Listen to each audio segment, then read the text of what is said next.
Return of the King is an epic movie, but it's a bit short. Garbage summary by Kilian Experience. Return of the King is the longest book and the longest movie in the trilogy. It's 4.5 hours long, so it's the kind of movie you only watch once every month. But let's say you can't watch it right now because you have life-threatening surgery in 20 minutes. Don't worry, mate. I got this. Pretty sick. I do actually watch this about once every month. I'm actually 2 months overdue because of the amount of work I've been putting out. I'm recording this, guys, so this might sound weird. Oh, no. This is a follow-up to my garbage retrospective. Good video. You can still watch it as a standalone video, if you for some reason hate the previous 3 books. Although maybe consider psychiatric hospitalization. Also, while I was away on vacation, I thought this is an excellent time to finally read the Silmarillion. Oh no. Oh no. Oh no. Obviously I didn't, but what an excellent time that was. Exactly. Return of the... Wait, that doesn't make any sense. He's crowned at the end. The title should be The Brand New King. The movie starts with Smeagol fishing with his... Well, it's Return of the King because, right, we don't have a King of Gondor. We have the King of... Arnor was taken out by the Witch King, right? So, because you had, when they came over from Numenor, right, you had these split between, like...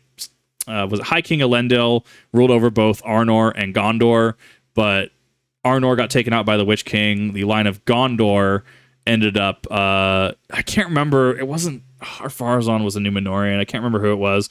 That's how the line of stewards came to be, was when the King of Gondor went up to Arnor to fight the Witch King, and the prophecy, no man can kill the Witch King, right?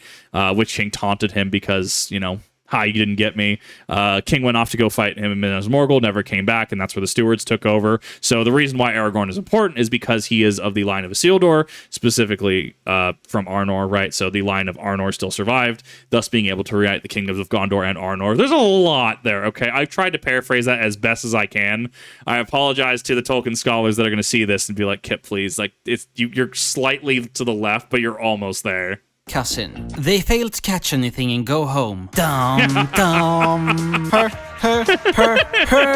His cousin finds a ring. Smeagol says, "Give it to me as a birthday present." I don't think he was his cousin. Reminds him that he got him a USB stick. In the movies, yes. Which is a terrible birthday present. So Smeagol kills him, then gets thrown out of society. They blame the Sovereign side, but the real reason is because he has a weird voice. So he moved to a cave and became a makeup artist. I actually like this prologue. And then, like, real life was promptly replaced by CGI. Currently, the for fall of Hobbit Smeagol's Team 1, great. Frodo has been kidnapped. Wait, no. Wow, they are way further ahead in the book. The movies has them... Yeah, that is actually... I heard that Lord of the Rings soundtrack. Oh, thank you. Thank you, Kilian, for that Lord of the Rings Online soundtrack.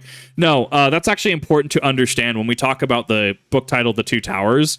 The context in the movies is clearly the Tower of Isengard and the Tower of Barad-dûr, was it not? Where in the books, it's a little more nuanced than that. It can be referring to any of the 6 in any order. It can be referring to Minas Tirith, the White Tower, right? It could be referring to Isengard, Orthanc, right? It could be referring to Cirith Ungol, which is where Ratbag and Gorbag, right? Where they take Frodo after Shelob. It could be referring to Barad-dûr. There's, I think, a couple others that I'm trying to remember offhand. But it's a little more ambiguous because of how the book is set up, and the movie doesn't really align with where the Two Towers book ends. So there's definitely a lot of debate in the community in regards to what the towers were, but the movie's pretty definitively it's Orthanc and Barad-dûr.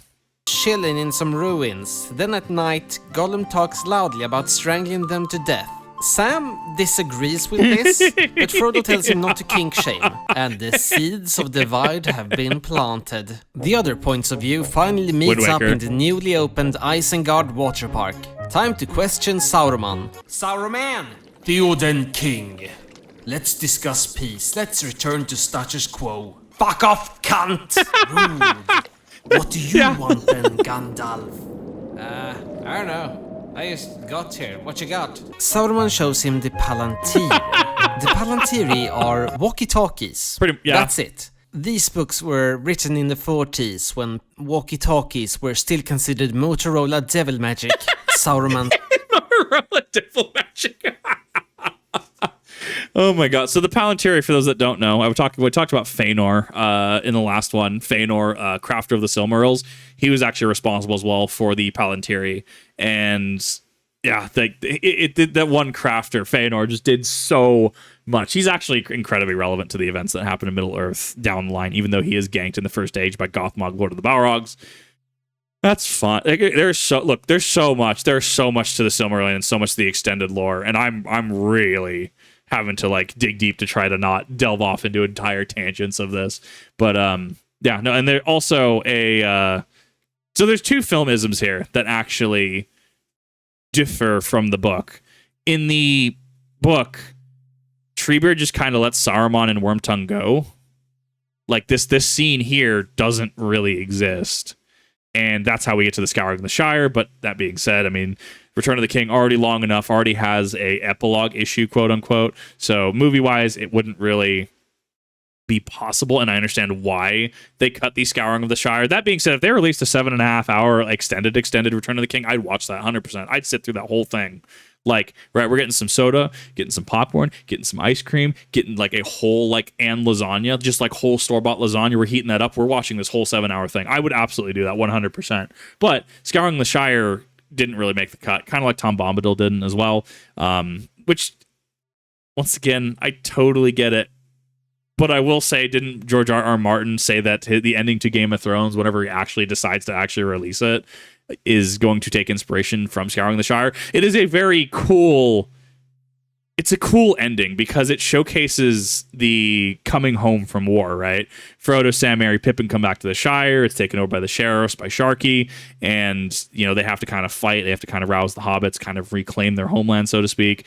And then they have that final confrontation with Saruman, where Frodo does show him pity, shows him mercy. We're not going to spill your blood on the soil, and Saruman's just like, don't you dare look down on me, and then thus Grima ganks him. So Scouring the Shire is actually really good, especially from a war perspective as well. But that's definitely different. This scene doesn't happen. Saruman does not mean his demise here. He meets it on the doorstep of Bag End. The second one is that this stone does go with Gandalf and company, does go with the company as far as I'm aware, but we deviate because the Palantir that's in Gondor was actually in Denethor's possession, and that's actually how Sauron was corrupting Denethor. Denethor got character assassinated in the movies. The book Denethor and movie Denethor are so different. Staff runs out of durability. The king tries to convince Wormtongue to betray his master, while Gandalf tries to convince Saruman to give him information. They both agree and cancel each other out. That was a massive failure, so they decided to cut it out of the movie. I think this works for... Hey, Saruman, stay in there and don't do anything evil from now on. Okay, I will not. They leave for the Helm's Deep after party. Rowan, it's a barber shop. At night, Pippin grabs the Palantir and calls up the Dark Lord. You are on with Sauron. What's that supposed to mean? Is this a prank call? I'll find you! While trying to call the... It's actually fairly interesting looking at some of the art for how Sauron actually looked, and then understanding that in the books, it is heavily implied that Sauron actually has a physical form in the book. Gollum says something along the lines of, when questioned about Sauron, there are 4 hands on the Black Hand, but 4 are enough. Alluding to the torture that Gollum went through at Barad-dûr before being released, right? And so it really just kind of works in such a different way when you think about it in the book versus the movies. I think for the movies it was perfect. The way that this was portrayed in the movies for your average theatrical audience, I think was great. The books, however, it starts to take on a little bit of a different connotation, especially, in regards to looking at Sauron or Myron in more of a fair, formerly Myron, right? In more of a fair capacity, that kind of thing. It's so good. Number back, Sauron accidentally sends a picture of his next target. Gandalf tells the rest of the crew that his new target is Minas Tirith, and they're all like, yeah, we know, it's like literally the only place he can attack. Sauron takes prank calls extremely seriously, so Pippin has to join Gandalf in traveling to Gondor and talk to the steward of Gondor. Well, once again, movieism, right? We had multiple theaters that we discussed prior. You have the theater that happened at the Lonely Mountain. You had the theater that happened on the eaves of Lothlorien, right? Around that area, Lothlorien, Mirkwood. And then you had the Siege of Gondor, right? I almost said Gondolin, and that's not how that works. That's different time period. But yeah, no, like we have multiple theaters here, so it was relevant to know where the bulk of Sauron's force would be concentrated. Meanwhile, random elves are out on a stroll in a forest, and the mother-flipping Rhymnaceros tells Aerosmith Jr. she's expecting an Aerosmith Jr. So she runs to her father. Manfield, reforge the sword, or I'll feed ya to me Caragors. So Elrond does that. Yeah. Side note, I thought this was the only Academy Award winner in this movie. Then I remember Kate Blanchett ruins everything in this short scene. That would have been such a great movie trivia. Gandalf and Pippin reach Minas Tirith. Kate Blanchett's You might omnipresent. think it's mighty, but it's only a model. Pippin, don't say anything because he knows nothing. Actually, the wings on the, I think they're called the Praetorian Guard, are they not? The wings on those helmets are actually Mithril. Hey, fact. Stuart, my only son is dead. Aragorn is trying to usurp me, and a 50-year-old named Frodo has the Ring of Power. How did you? Illegal Palantir wiretapping. Yeah. Pippin volunteers to join Gondor, and the steward says yes immediately, because he knows everything, so he knows that Pippin has killed a cave troll, defeated a powerful wizard, and once ate 20 portions of bread. Yeah. He should probably run this place. Gandalf says the title. Good job. Gondor is going through a bad time. They decide to build a city in front of a loud dark volcano so no one is buying real estate, and the economy is in the shits. They try to solve this by planting one plant, but it's not blooming because they don't have a king. That doesn't make any sense. The truth is, hiring a professional gardener is too expensive to take. Isn't this like the third tree, though? I'm trying to remember. So, God, wasn't it? I'm trying to remember. It's been so long. Because the Light of the Two Trees was sucked by Ungoliant. I think that, wasn't it a Eru Iluvatar when he rose Numenor out from the depths of the ocean to gift to the men who helped in the First Age, who became the Numenorians? I think the tree was there already. It wasn't a sapling of the two trees, right? I think it was there with Numenor. Someone's going to have to correct me on that. But it was... When Numenor started to go through a little bit of a civil conflict, if you will, between the Kingsmen and the faithful, those that opposed the Valar and those that were more traditional Numenorians and respecting the Valar, that kind of thing. There was definitely division and tension there. And Isildur went and got a sapling of that tree, and something happened to him. I think he got injured, and then he woke up as soon as the sapling, I think, started to sprout. So he was inherently kind of tied with that sapling, which then later the tree on Numenor got cut down by the Kingsmen, and a temple to Morgoth got erected there, which was used for human sacrifices to Morgoth. The fall of Numenor is actually very cool, actually. There's so much there. Ar-Pharazôn, Sauron coming over, the whole Kingsmen division swapping over from one language to the next. It's so cool. But then he brings it over across the sea. And if I remember correctly, I think he planted it in Minas Morgul, or what became Minas Morgul, right? Minas Ithil, the moon city, right? Tirith, Minas Honor was sun, Minas Honor was sun, Minas Ithil was moon. And then that got taken over. And I think we had the tree in Minas Tirith, and then in the book we have the one that's up on the slopes of the mountain. There's actually a line of this tree. It's actually fairly fascinating. I'm pretty sure I'm missing a few details there, but we see a withered tree, and as an audience we can go, okay, this is inherently tied to the line of kings. But if you go into Silmarillion extended lore and you go into kind of the path that it took and how inherently it's tied to the line of kings, right? Isildur waking up as it starts to blossom, symbolic of them being linked, right? There's a lot that goes into that tree. Of just one tree, it's a noble lie. Team Frodo sees the city from Shadow of War, and Frodo is drawn in by the loot box system. Then a nuclear accident happens inside the city, so they have to evacuate. Mordor Politburo trying to cover this up would make an excellent miniseries. Gang Frodo continues to walk up a path that's not wheelchair accessible, or knowing how brutal the orcish world is, maybe it is. While they are climbing, Gollum comments, "Hey, you know how I've been calling the ring my precious and tried to kill you before? Sam is probably worse than me." Makes sense, thinks Frodo.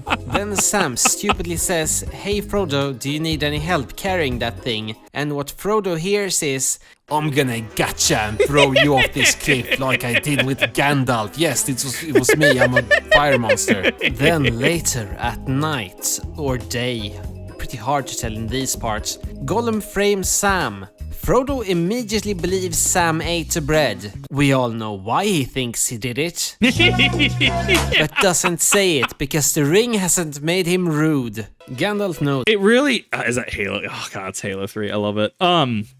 No, that's the subtle manipulation. Holy crap, I can't speak today.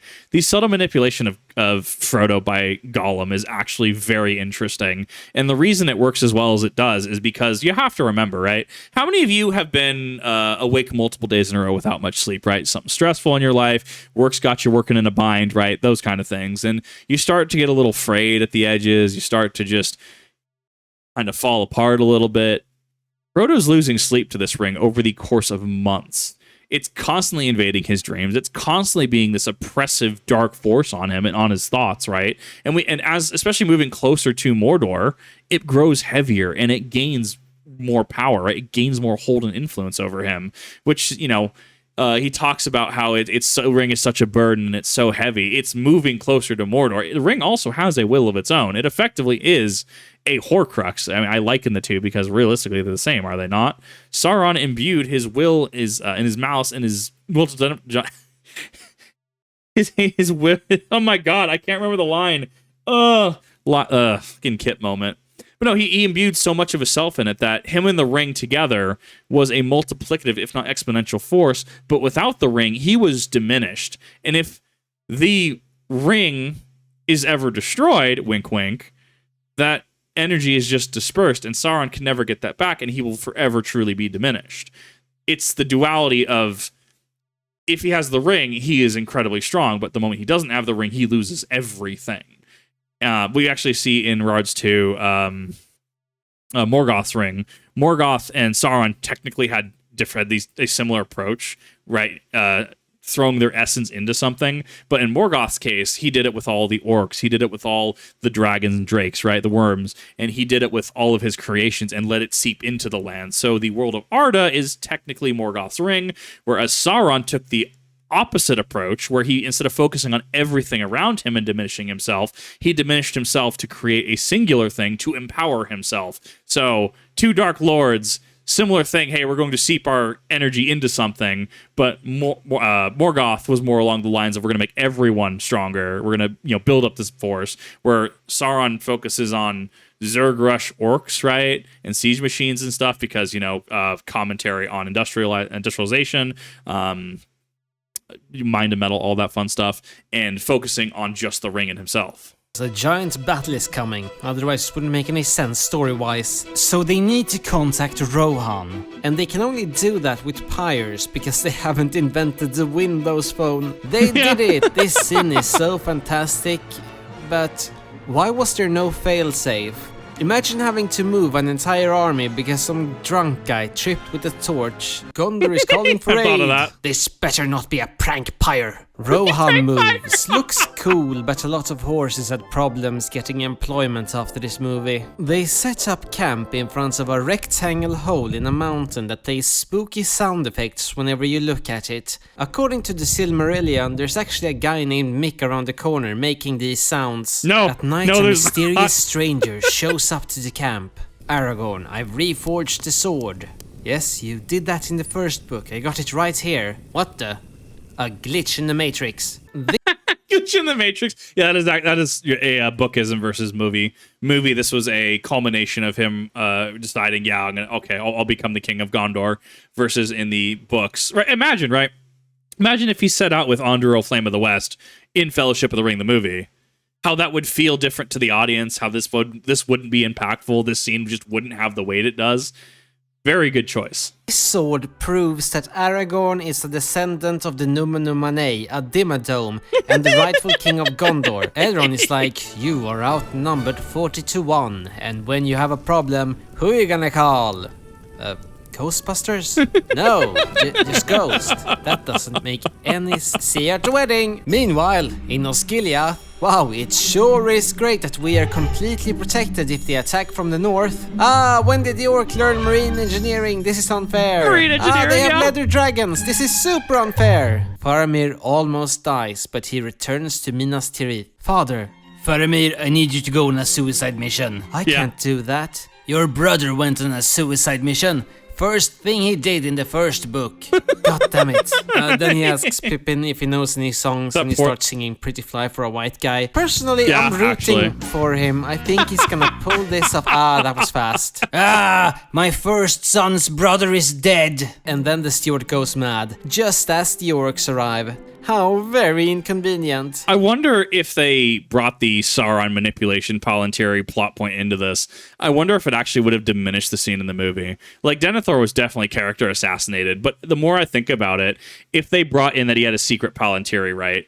But they didn't really go into it. They just kind of, for people that read the books, people that know some of the extended lore, right? Like, oh yeah, this is why he's acting the way he does.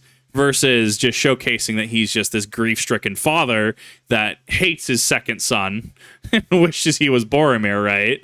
Like, I wonder if it would have had a different impact, and if not a lesser of an impact. Team heroin addicts have made it to a cave to Mordor. There is spiderweb everywhere. Obviously from small spiders, because giant spiders would have giant web. Very But Frodo small- starts to small run, spiders. because all spiders are scary and you know it. But he falls over, and that's when he sees Shlub.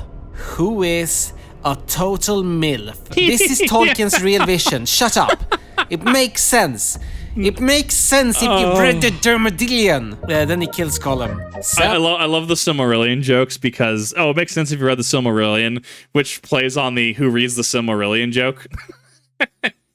Discovers he's been set up, which he already knew. You didn't have to go all the way down. Back in Gondor, they are slowly realizing they should have made rounder boulders. And the orcs are slowly realizing they should have put their catapults way further back. Terrible planning on both sides. Team 2.5 Men are having a spooky 2.5 time. Men. Hello, I am the Yeah. only ghost with lungs, therefore I am king.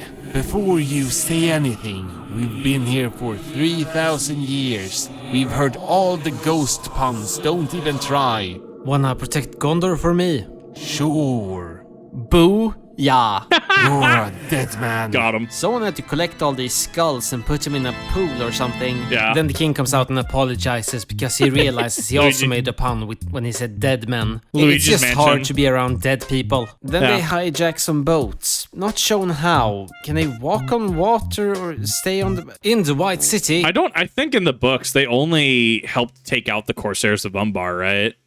And then it was the Three Hunters and the Grey Company, the Dunedain Rangers, right, that came down south bearing the standard, right? I think they're the ones that landed. The actual Dead Men of Dunharrow didn't actually take part in the Minas Tirith conflict or Pelennor Fields, right? I think. Oh, it's been way too long. That sounds right. Yeah, that sounds right. No, there's a lot of different. The Dead Men of Dunharrow are interesting because they're Tolkien's kind of take on don't break your word. So the Dead Men of Dunharrow, if I remember correctly, they were Sauron worshippers, and the Numenorians came over and like, hey, if we call on you, you need to fight for us. And when, the fight was being taken, the last alliance of all men being taken to Mordor, they derelicted their oath. They deserted their oath. And thus we have Isildur bringing this black stone. It makes mention of this black sphere, right? This big giant black stone, and cursing them on it that, when you're called, you will never rest until you are called and fulfill your duty, fulfill your oath. Very, very cool. The orcs are shooting fireballs against the Tirith. Not super effective against a stone city, but it's visually appealing, and it inspires the steward to set fire to his son. Yeah. Wait, steward, he's alive! But he's not Boromir! Pippin runs out to find Gandalf. Takes him all night. The two quickly ride 2 blocks. Oh shit! Dark Souls fight. Gandalf, we win.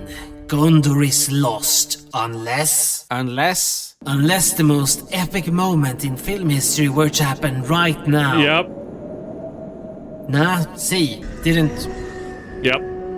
The Row hymn arrives. We got robbed of that, like in the book as well. So the book, it's a little different, where the Witch King is the one that breaches the gate. It's not. It might actually still be Grond, I think, but which Grond is actually in reference to Morgoth's hammer, his mace, the Hammer of Hell, right? So that's actually, the name is referencing him. We actually don't know who Gothmog is, now that I think about it. We know Gothmog is the Lord of the Balrogs in the First Age under Melkor, but we don't know necessarily who Gothmog in Pelennor Fields was. Was it Gothmog? It was Gothmog. One of the leaders at the Pelennor Fields on Sauron's side. We actually don't know if they're like a Nazgul or an orc. It had to have been Gothmog then. This was creative liberty. Whether he was like a Corsair of Unbar, whether he was an Easterling, whether he was one of the Nazgul, because the two only real named Nazgul we have are the Witch King of Angmar and Commel the Easterling, the second in command. We don't have any other information on those. Helm Hammerhand and all that. That is a creative liberty taken by the Shadow of War, Shadow of Mordor series, the Middle-earth series. So fascinating on that, but definitely not canon to this. I totally lost what I was saying because I had to think about Gothmog for a second. Yeah, no, right. So the Witch King was the one that breached the Gate of Gondor. He uttered ancient words, and the spells shattered the gate leading into Minas Tirith. And he and his horse were the first enemies to cross into Minas Tirith, the first in however long. And that's when Gandalf and Shadowfax stand up to him. They have this moment where they kind of flex at each other. Shadowfax and Gandalf are unflinching towards the Witch King. The Witch King and his dark horse are getting ready. And you have the line, the cock crows in the background because morning had hit, right? And the arrival of the Rohirrim. We got robbed of this in fiction. I want you to understand that. We got robbed of Gandalf the White versus a added demonic force upgraded Witch King of Angmar. To this day, people are still just like, we want this fight. Oh shit, guys, it's happening. It's happening. Are you ready? Are you ready? I've decided to cut it out. To remind you all that we are not friends. The orcs have been defeated, yay! Oh no, the elephant Maori show up to fight the horse Scandinavians. That's not how you fight elephants, did you not bring mices? The steward is covering himself in lighter fluid. It's also splashing on Faramir, but he's so tired he doesn't even care. Yeah. Gandalf storms in. Steward, stop! You alright, Gandalf? Ah, fuck, I dropped it! Faramir's death wouldn't be badass enough, so Pippin saves him. The steward realizes his son is alive, and this is gonna be such an awkward conversation. He should just let the fire consume him. In the mountains, Frodo has fallen asleep in his spider sleeping bag. And he's such a heavy sleeper, he doesn't wake up when Sam steals the ring to use it for evil deeds. Then orcs show up to take him. Uruk-hais would have questioned why there's a random child here, but the orcs are like, fuck it, why not? Let's see how the elephant fight is going. Fun. The king over horses is ironically under a horse. The Witch King then goes in for a kill, but Eowyn shows up. I will kill you if you touch him. I actually have critiqued this fight. It's for a very minimalistic fight. It is very good. It wasn't, my fell beast was. So she cuts off his head, and after such a baller move, she's like, I'm gonna fantasy roast this fucker. So she's all, be gone, Four Dwimmer Lake, Lord of Carrion. The Rankin and Bass movies go so hard. If you've never seen the like OG Hobbit movie by Rankin and Bass, the animated one, do yourself a favor. They also did Return of the King. But the other, what was that? I think it was The Fellowship was Ralph Bakshi, and that was the one that lost budget at the end of it, I think. And that's actually why Lord of the Rings was considered kind of impossible as a film. There are so many documentaries and so many videos on like why the actual filming of a Lord of the Rings movie, much less a trilogy, was just considered impossible for the longest time. Oof. I bet that even though his skin is completely destroyed, you can still see those burn marks. Yeah. The Witch King is like, okay, rude, but I don't care. No living man may hinder me. Then she goes in for the critical strike. But no living man I am. You look upon a woman. And he's like, my God. Yeah, I know. I was trying to be supportive. I'm the king of witches. I try to support women. Oh, and then, with her grandpa kink, they get married. True story. Don't you dare to argue. I bet you thought this wasn't even in the book. Okay, but how did he cut the influence of Sauron? Well, he could have used today's sponsor, NordVPN. Nice. Let's say a Dark Lord is using a powerful ring to What influence what your an ad read. computer. What a You can protect just a yourself swap using over. NordVPN's military-grade encryption. Switch to a server in 61 plus countries, including Belgium. No Dark Lord would ever expect you to be in Belgium. I think he has a point there, actually.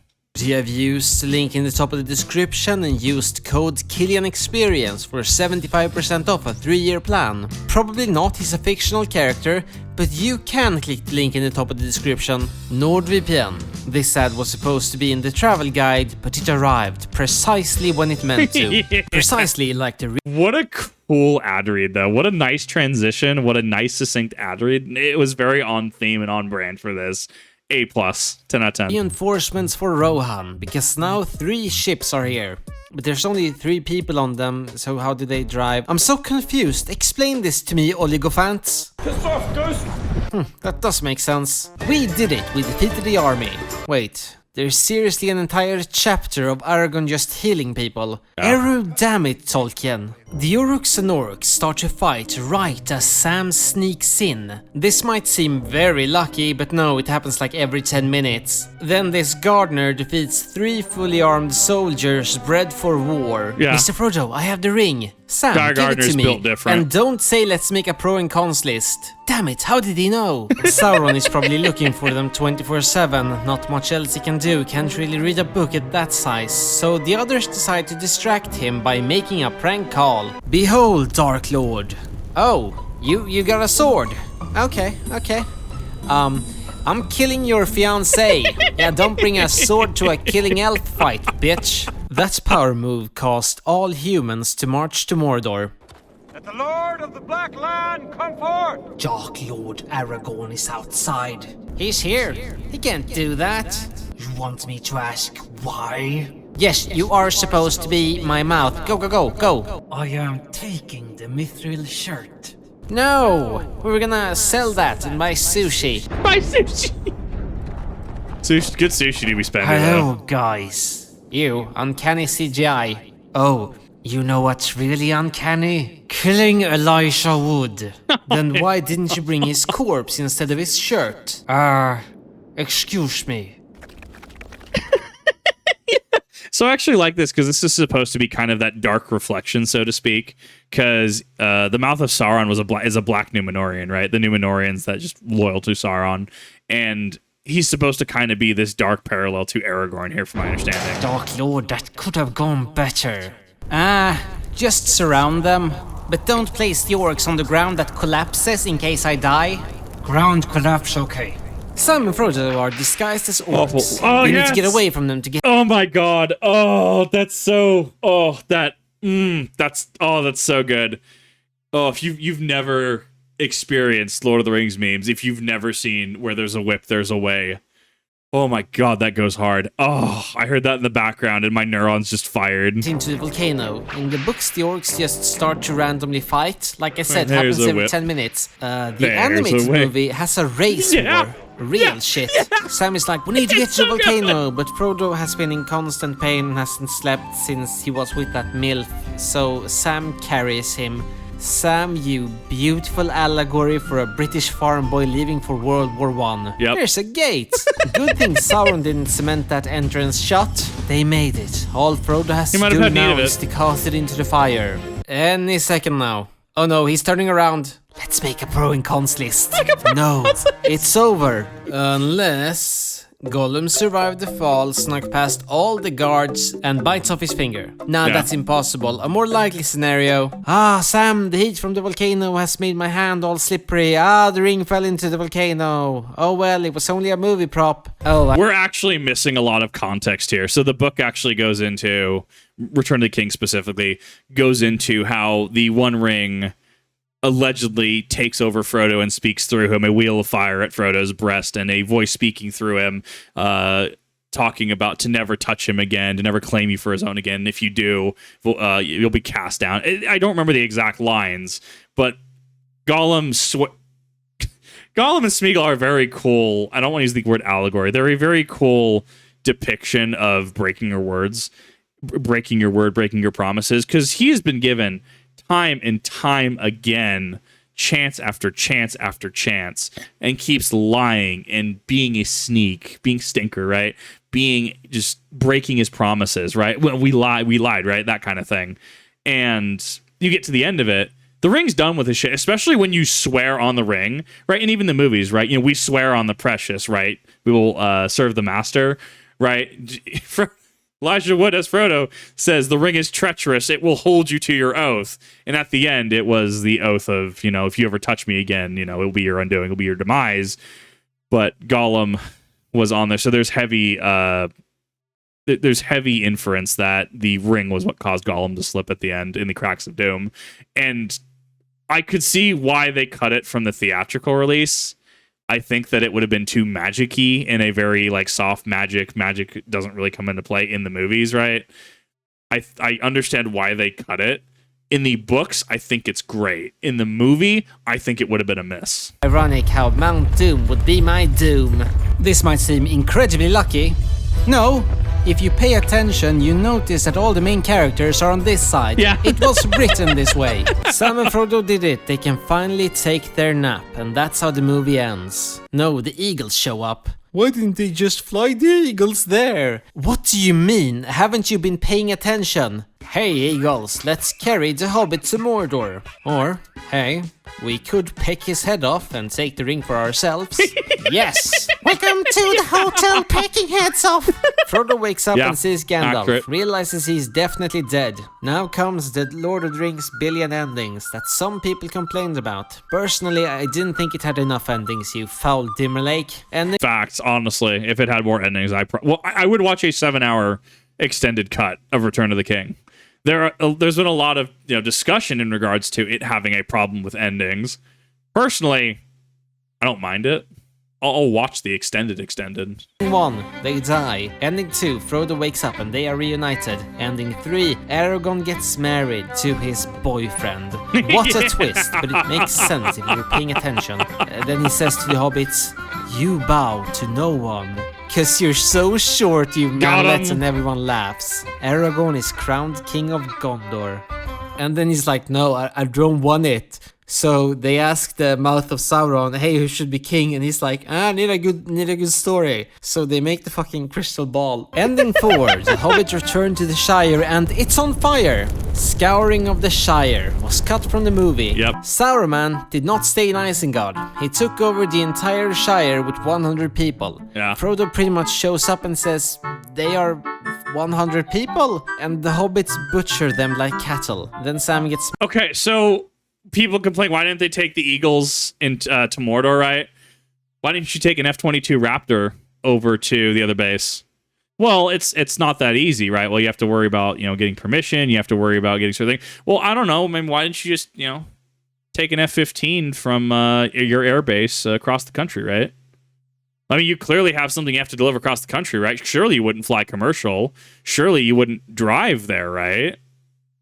This is from a civilian. Like I encourage the proper military personnel, right, that know what allegory I'm trying to push here, that know what I'm trying to say. I invite you to put it down in the comment section because you know what I'm trying to get at, but I don't have enough expertise.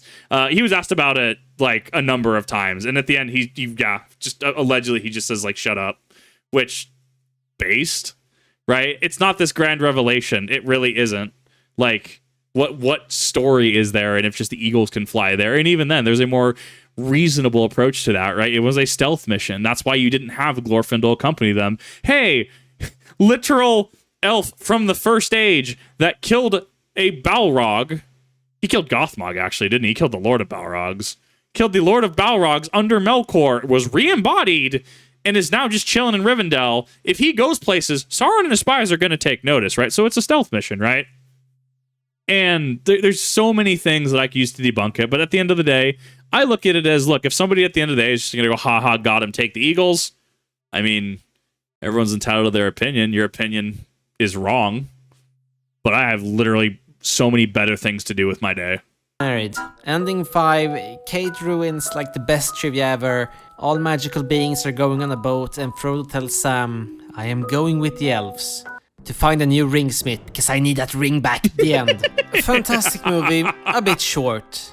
A little bit, I completely forgot to tell everyone where all these films were filmed. And that is the Kilian Experience. Clearly Sweden. This video was Swedish. delayed after delayed. It's clearly a but Swedish the next film. video is going to be a travel guide, but it's going to be different from the last one. It's going to be more like a story time video, I guess. I hope you'll enjoy it. This was great. I love this.